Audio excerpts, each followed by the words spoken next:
La construcción del Empire State, 1930-1931. Imagina que tienes 410 días para levantar desde el suelo el edificio más alto que el mundo haya visto jamás.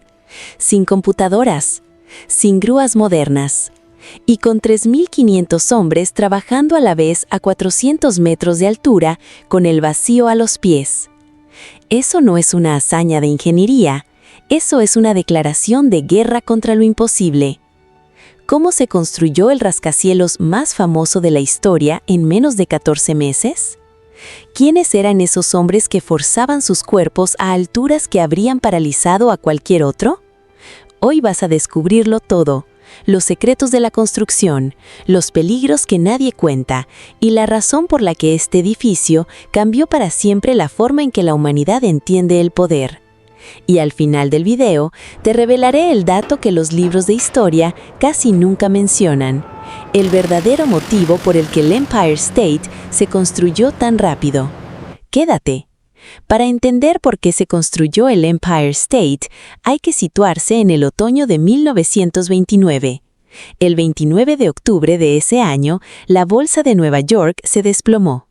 En 24 horas, millones de americanos perdieron fortunas enteras.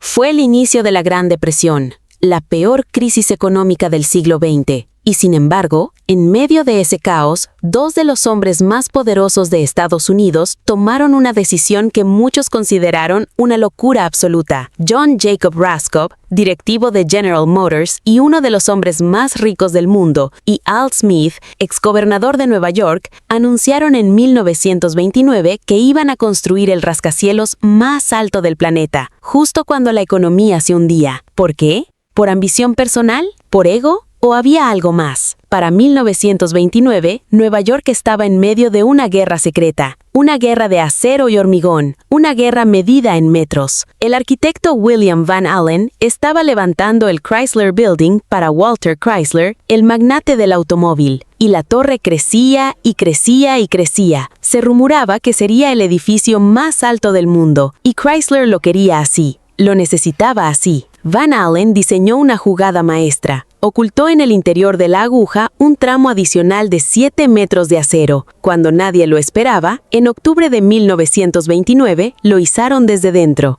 El Chrysler Building se convirtió en el edificio más alto del mundo con 319 metros. Nueva York enloqueció. Los periódicos lo celebraron. Y Raskob llamó a sus arquitectos. La anécdota es demasiado buena para no contarla. La leyenda dice que Raskob puso un lápiz de pie sobre la mesa y le preguntó a su arquitecto, William Lamb, ¿hasta dónde puedo ir con esto? Lamb tomó el lápiz, lo miró y respondió, con el dinero suficiente, hasta las nubes. El diseño del Empire State Building se completó en apenas 2 semanas. 2 semanas para trazar el edificio que definiría el siglo XX. Y Lamb lo consiguió gracias a una fórmula simple. Cada vez que las normativas de Nueva York obligaban a retirar la fachada, él reducía la sección y seguía subiendo. El resultado fue esa silueta escalonada, elegante, perfecta, que hoy reconoce cualquier niño en cualquier rincón del mundo. El 17 de marzo de 1930 comenzó la demolición del viejo hotel Waldorf Astoria que ocupaba el solar, y apenas 2 semanas después, el 1 de abril, se colocó la primera viga de acero del Empire State.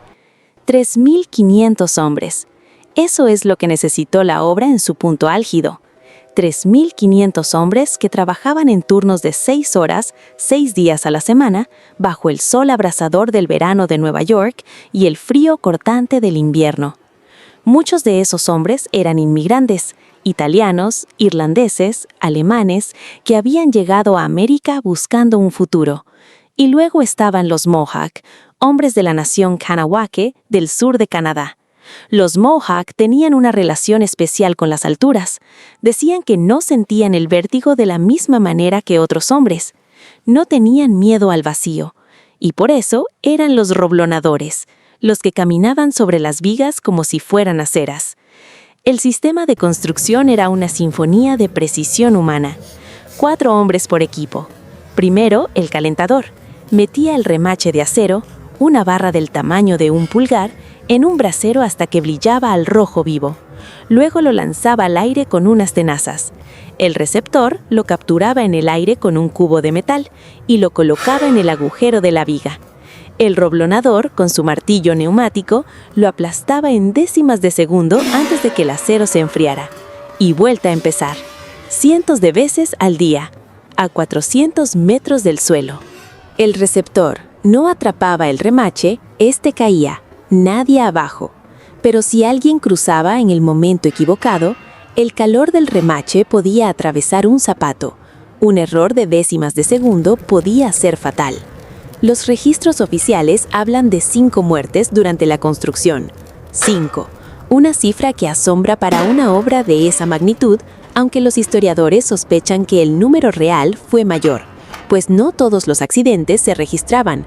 El miedo a perder el trabajo silenciaba a los lesionados. La crisis económica convertía cada empleo en un tesoro que nadie quería arriesgar. Y precisamente aquí está la respuesta a la pregunta que nos hacíamos al principio. ¿Por qué construyeron el Empire State en plena depresión? Raskob y Smith no construyeron el Empire State a pesar de la crisis. Lo construyeron gracias a ella. La Gran Depresión hundió los salarios y los precios de los materiales a mínimos históricos. El acero costaba una fracción de lo que habría costado 2 años antes. Los trabajadores aceptaban sueldos más bajos que nunca porque tener trabajo era sinónimo de sobrevivir. Y había decenas de miles de hombres desesperados buscando cualquier empleo en Nueva York. La tragedia colectiva de una nación se convirtió en la condición perfecta para levantar una maravilla arquitectónica. Es una de las ironías más oscuras de la historia de la construcción. 4,5 pisos por semana. Eso es lo que avanzaba el Empire State en su momento más frenético. 4,5 pisos por semana. Para lograrlo, los ingenieros convirtieron la obra en una fábrica de precisión militar. Instalaron mini vías de tren dentro del edificio para transportar el acero y los materiales hasta cada planta. Había 7 kilómetros de vías en total. Los montacargas funcionaban las 24 horas. Cada pieza de acero llegaba prefabricada a la obra con una etiqueta que indicaba exactamente dónde debía ir. No había margen para el error. No había tiempo para repensar. Los arquitectos calcularon hasta el más mínimo detalle. ¿Cuántos camiones podían descargar materiales por hora sin provocar un atasco en la Quinta Avenida? ¿Cuántos trabajadores podían comer en el comedor improvisado de cada planta sin perder más de 20 minutos? ¿Cuántas grúas podían operar simultáneamente sin interferirse entre sí? Era logística de guerra aplicada a la arquitectura de paz.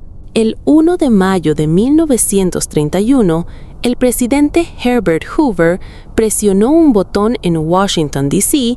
que encendió las luces del Empire State Building por primera vez. 410 días después de la primera viga.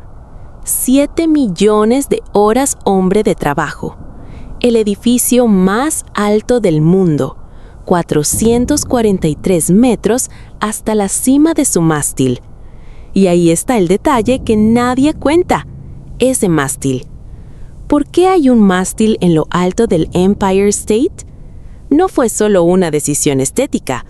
Raskob tenía un plan: convertir el Empire State en el primer aeropuerto para dirigibles de lujo de la ciudad de Nueva York.